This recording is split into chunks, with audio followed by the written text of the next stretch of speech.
the massive alien ship appeared above Earth without warning. It was bigger than any city, its dark surface covered in strange symbols that glowed with purple light. Admiral Jake Morrison stood on the bridge of the human spaceship Defiance, watching the enormous vessel through the viewing screen. His hand shook as he gripped the railing.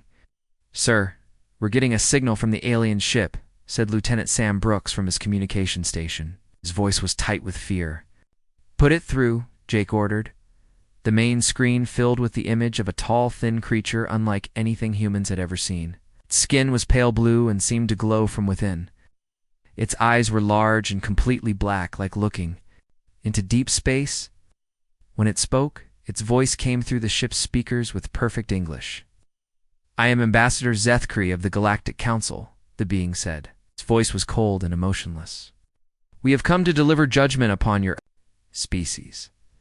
In the emergency meeting room deep beneath the White House, President Lisa Carter sat at a long table with the most important people on Earth. Military leaders, scientists, and government officials all stared at the large screen showing the alien. "Ambassador." The room was completely silent except for the soft hum of air conditioning. "Your species has committed a crime against the natural order," Zethkri continued. "You have begun to experiment with dimensional rifts. This technology is forbidden to all races in the galaxy. The last species that used such power brought destruction to thousands of worlds." Dr. Alex Bennett, the lead scientist on Earth's dimensional research project, felt his stomach drop. He had been working on this technology for 10 years. It was supposed to be humanity's ticket to the stars, allowing them to travel faster than light and generate unlimited energy. "The Galactic Council has ruled over this galaxy for 3,000 years, the alien said. "We maintain peace and order among all civilized species. Your actions threaten this balance." Colonel Kate Phillips, who worked closely with the science team, leaned forward in her chair. She had seen the test results from Dr. Bennett's lab. The dimensional technology could change everything for humanity. It could solve their energy problems and let them explore the galaxy. "Therefore, the Council issues this ultimatum to Earth," Zethkri announced. "You will immediately stop all dimensional research. You will destroy all data and equipment related to this technology. You will allow Council ships to monitor your world permanently. And you will never again attempt to develop advanced space travel." The alien paused, letting the words sink in. President Carter felt her heart racing. The demands were impossible. Humanity had just discovered the key to joining the galactic community, and now they were being told to throw it away. "If you refuse these terms," Zethkri continued, "the Council will have no choice but to destroy your species completely. You have 72 Earth hours to decide. After that time, our fleet will reduce your world to dust." The transmission ended, leaving the humans staring at a blank screen. For several minutes, nobody spoke. The weight of the ultimatum pressed down on everyone in the room like a heavy blanket. "They can't be serious," whispered General Ryan Torres, commander of Earth's space forces. "They're talking about destroying 4 billion people. They seem very serious to me," President Carter replied quietly. She looked around the table at the faces of her advisors. Some looked angry, others looked terrified. All of them looked to her for answers she didn't have. Dr. Bennett spoke up for the first. "Time? Madam President, our research has only just begun. We've barely scratched the surface of what dimensional technology can do. If we give it up now, humanity will be trapped in this solar system forever.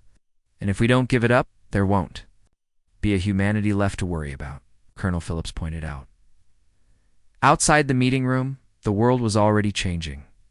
News of the alien ultimatum had leaked to the media within hours.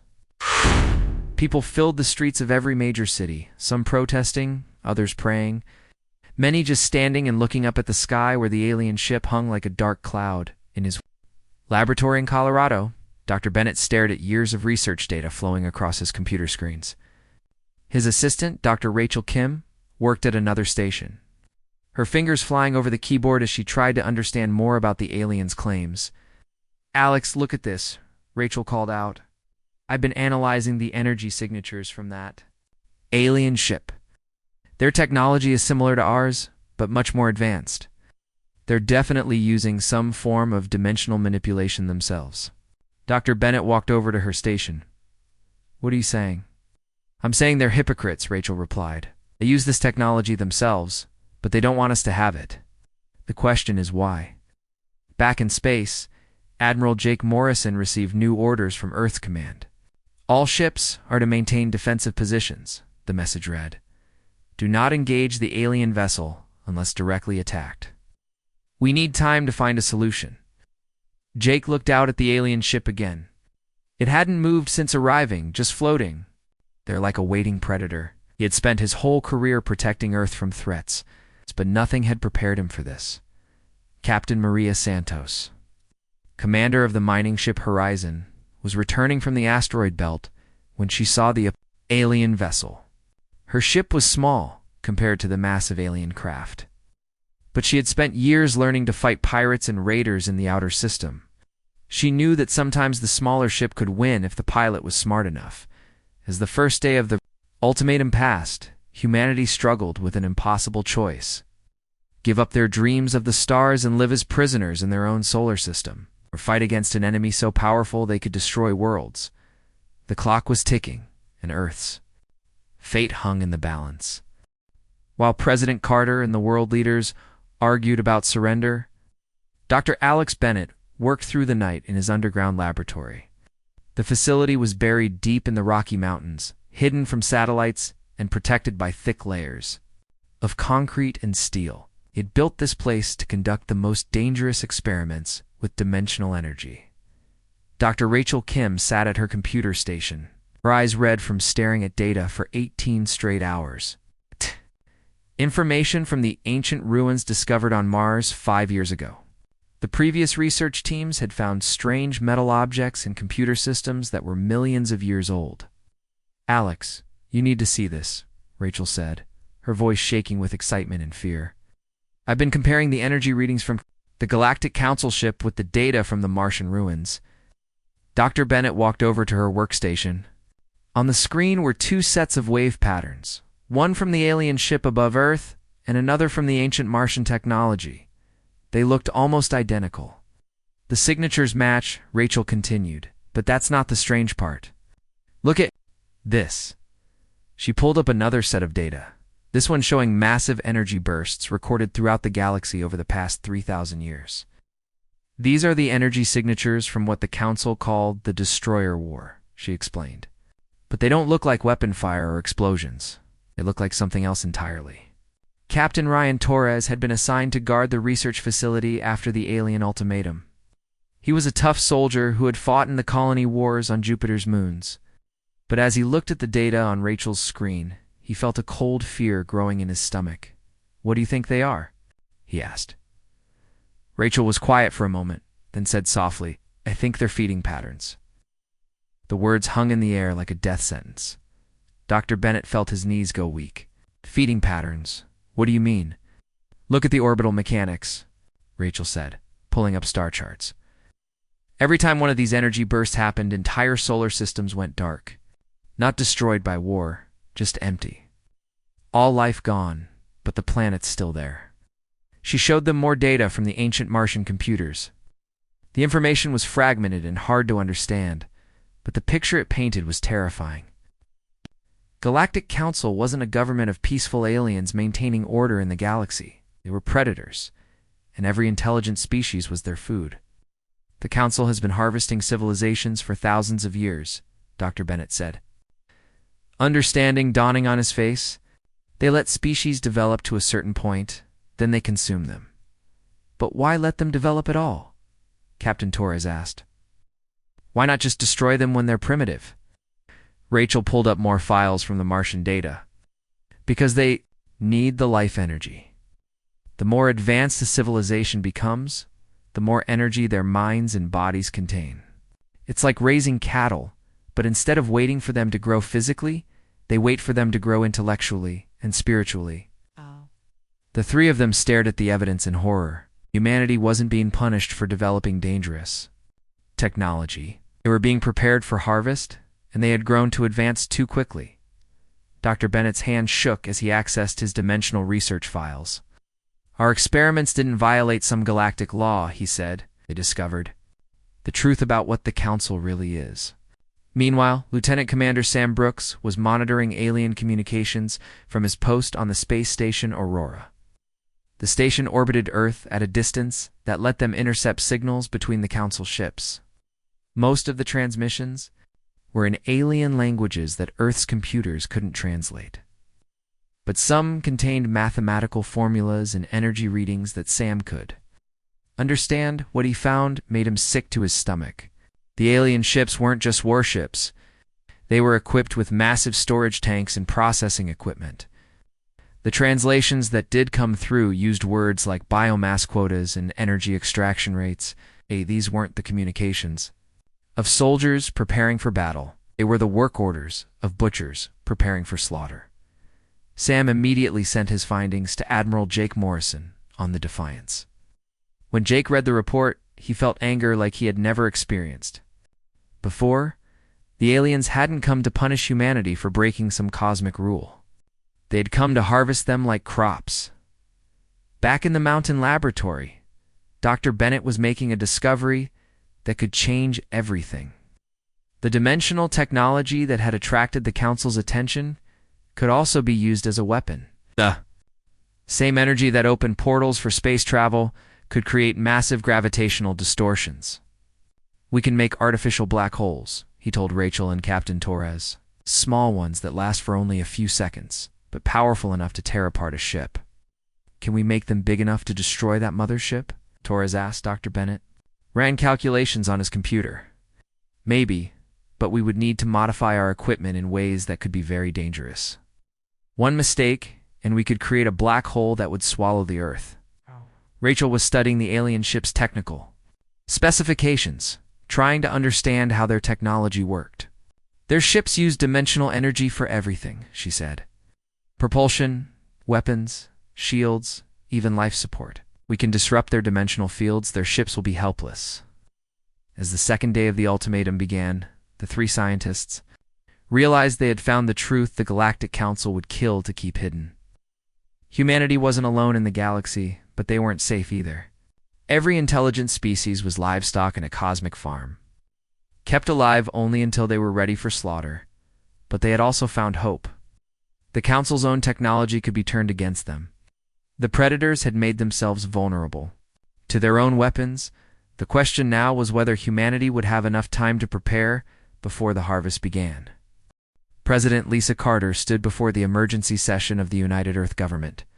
Representatives from every nation sat in the Great Hall, their faces grim as they listened to the terrible truth about the Galactic Council.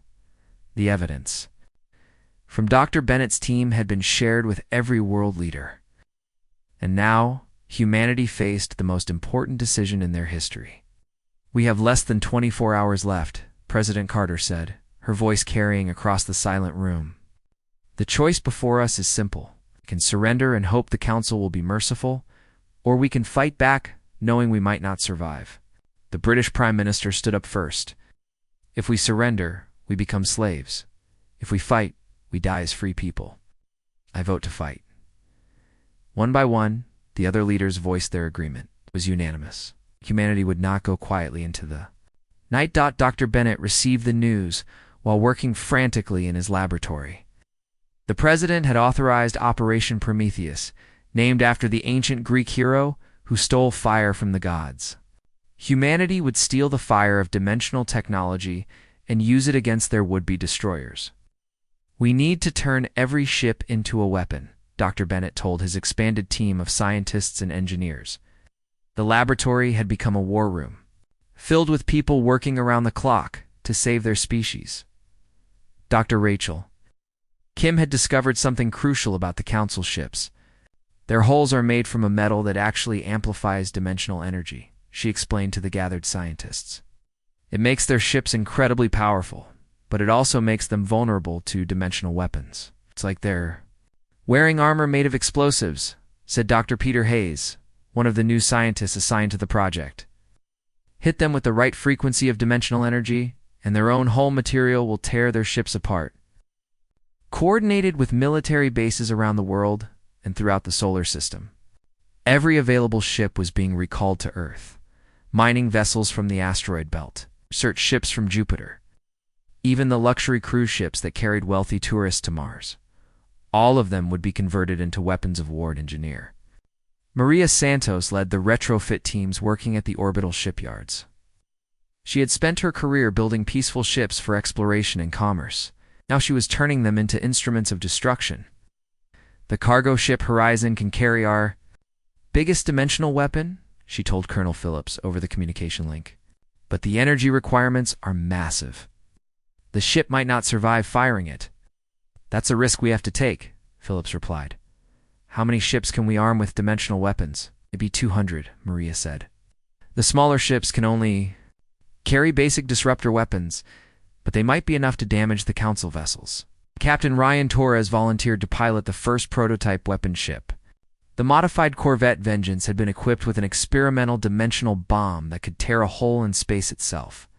The weapon was untested and extremely dangerous.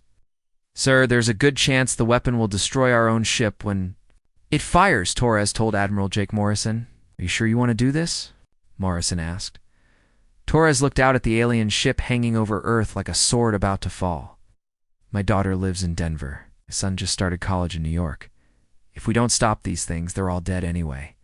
Meanwhile, Dr. Bennett was working on the most dangerous weapon of all. The planetary defense grid had been designed to protect Earth from asteroids and comets.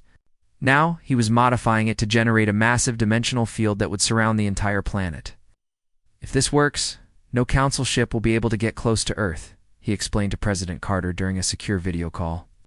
But the energy requirements are enormous. We'll have to overload every power plant on the planet simultaneously.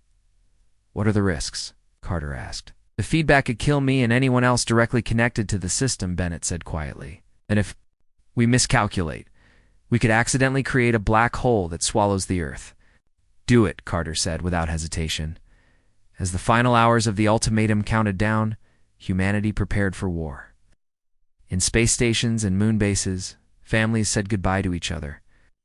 On Earth, people gathered in churches, mosques, temples, and synagogues to pray. Children who were too young to understand what was happening played in parks while their parents watched the sky with frightened eyes. Dr. Rachel Kim made one last discovery that changed everything. While analyzing the final data from the Martian ruins, she found something that had been overlooked before. The ancient civilization on Mars hadn't been destroyed by the Council. They had fought back. Look at this, she told Dr. Bennett, showing him weapon schematics from the Martian computers. They built dimensional weapons too, big ones. The energy signatures matched the readings we got from the galaxy-wide events. You mean the Martians tried to fight the Council 3 million years ago? Bennett asked. Not just the Martians, Rachel said, pulling up more data. Dozens of species throughout the galaxy, they all tried to fight back when the Council came to harvest them. What happened to them?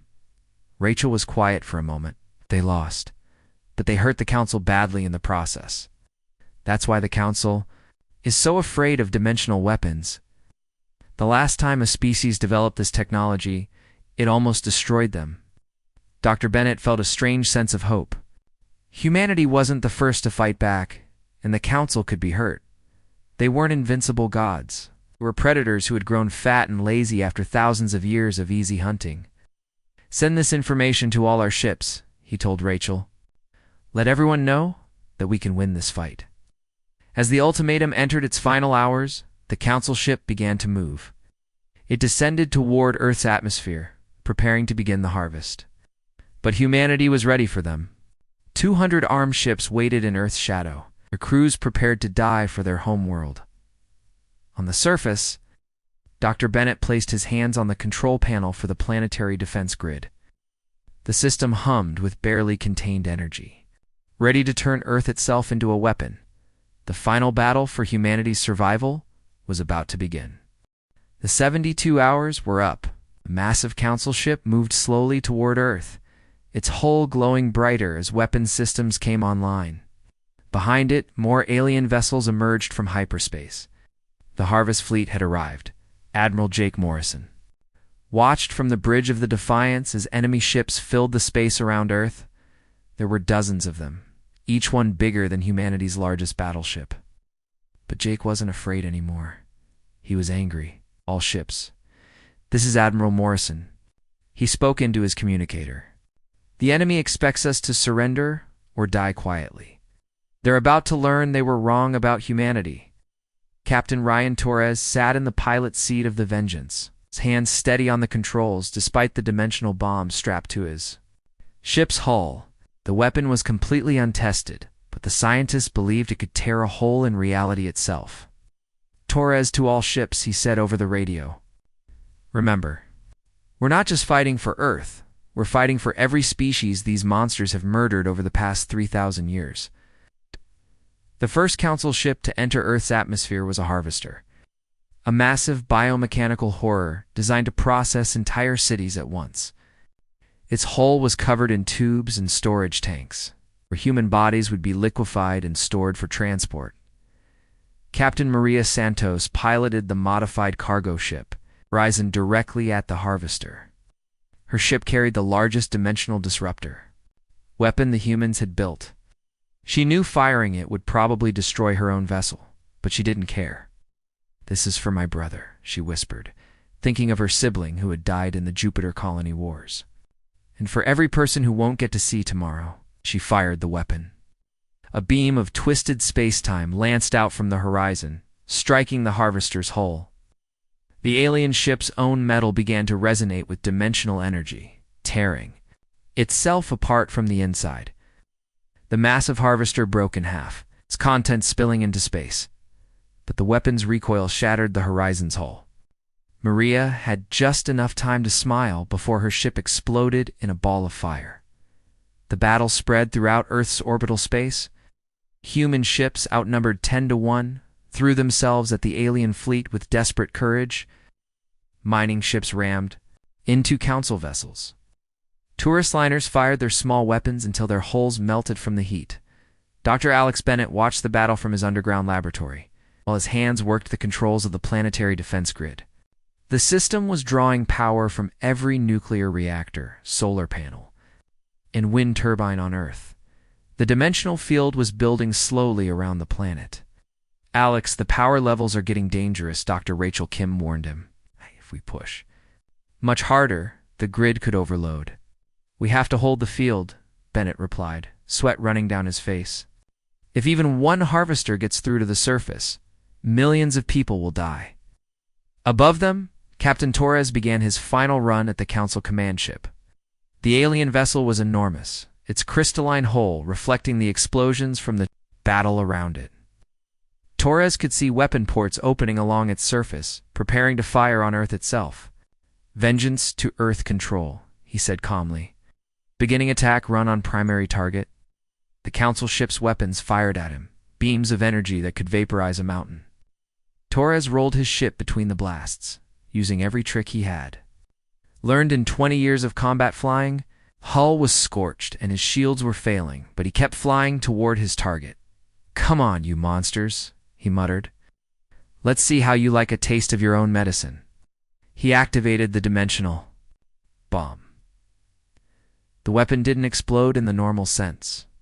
Instead, it created a tear in space itself, a wound in reality that pulled everything nearby into the void between dimensions. The Council command ship, caught in the weapon's effect, began to stretch and twist as if it were made of rubber. Ambassador Zethkree, the alien who had delivered the ultimatum, found himself thrown across his ship's bridge as reality warped around him. For the first time in his long life, he felt genuine fear. "Impossible," he gasped. "These primitives cannot possess such power." But the dimensional tear was growing larger, consuming his ship piece by piece. Through the chaos, he could see other Council vessels being destroyed by the human fleet. Ships that had harvested 1,000 worlds were being torn apart by creatures they had planned to devour. The battle turned into a nightmare for the Council fleet. Their own technology, which made them so powerful, also made them vulnerable too. Dimensional weapons.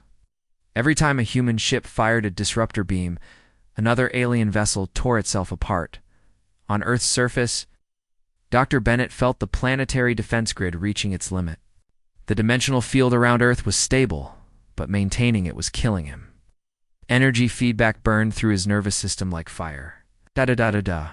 The grid is holding, he told Rachel, blood running from his nose. No matter what happens to me. Don't shut it down. Alex, you're dying, Rachel said, tears in her eyes. Then I'm dying for something that matters, he replied, in space. Admiral Morrison led the surviving human ships in a final assault on the remaining Council vessels.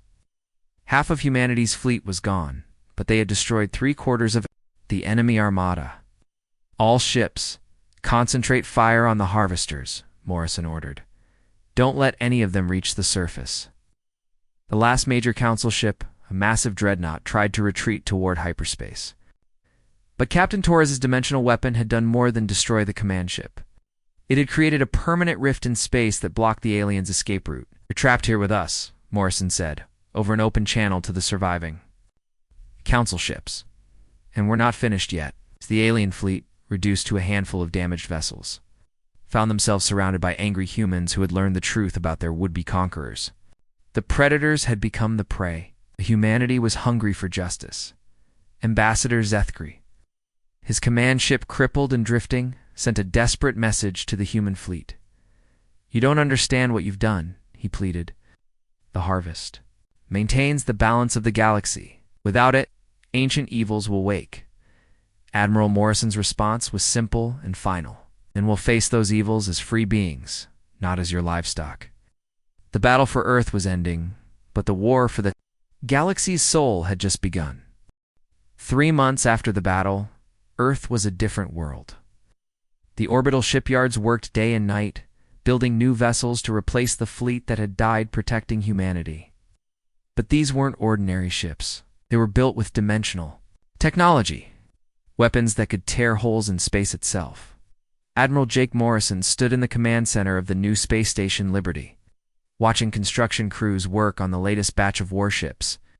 Half of Earth's population was gone, killed in the Council's final desperate attacks before their fleet was destroyed. But the survivors had learned something important about themselves. They were not prey. Dr. Rachel Kim had taken over the Dimensional Research Program after Dr. Bennett's death. She worked in the same underground laboratory where humanity had discovered the truth about the Galactic Council. The walls were covered with star charts showing the locations of other Council fleets throughout the galaxy.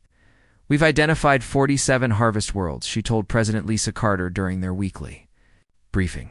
Each one has billions of intelligent beings living under Council control, completely unaware they're being prepared for slaughter.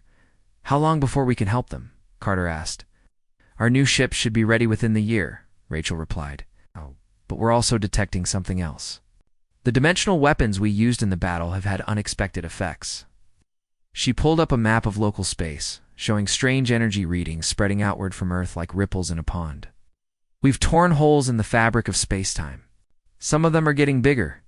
Captain Ryan Torres had somehow survived the dimensional weapon explosion that destroyed the Council command ship.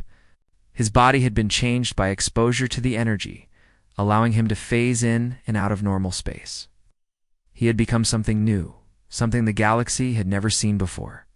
I can feel them waking up, he told Admiral Morrison during a meeting. Aboard the Liberty, things the Council was trying to keep asleep. They're ancient, older than any civilization in the galaxy, and they're hungry. Hungry for what? Morrison asked. Everything, Torres replied quietly. Life, energy, entire star systems.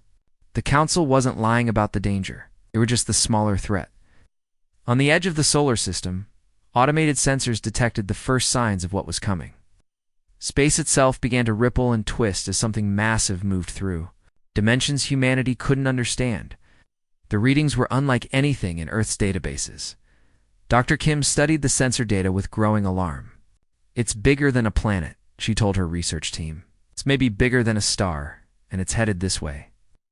But humanity was no longer the same species that had received the Council's ultimatum 6 months ago. They had faced extinction and chosen to fight. They had discovered terrible truths about the galaxy and refused to surrender to despair. Captain Maria Lopez piloted one of the new dimensional ships. They used Freedom on a mission to the nearest Council harvest world. Her ship could appear anywhere in the galaxy instantly. Riding the tears and space-time that human weapons had created, the world she found was beautiful and terrible. Billions of peaceful aliens lived in cities that looked like paradise, completely unaware that their entire civilization was a farm. Council ships orbited overhead, monitoring and controlling every aspect of their society. This is Captain Lopez to Earth Command. She reported over the quantum communicator. I found them. They don't even know they're prisoners.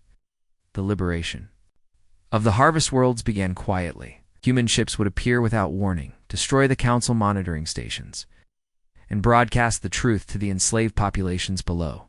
Most species reacted with disbelief, then horror, then rage, but not all of them wanted to be free. Some species had been controlled for so long that they couldn't imagine life without the council's guidance. It begged the humans to leave them alone, to let them live in comfortable ignorance. We can't force them to be free, President Carter said during an emergency meeting with world leaders. But we can't let the council continue harvesting them either. The solution came from an unexpected source.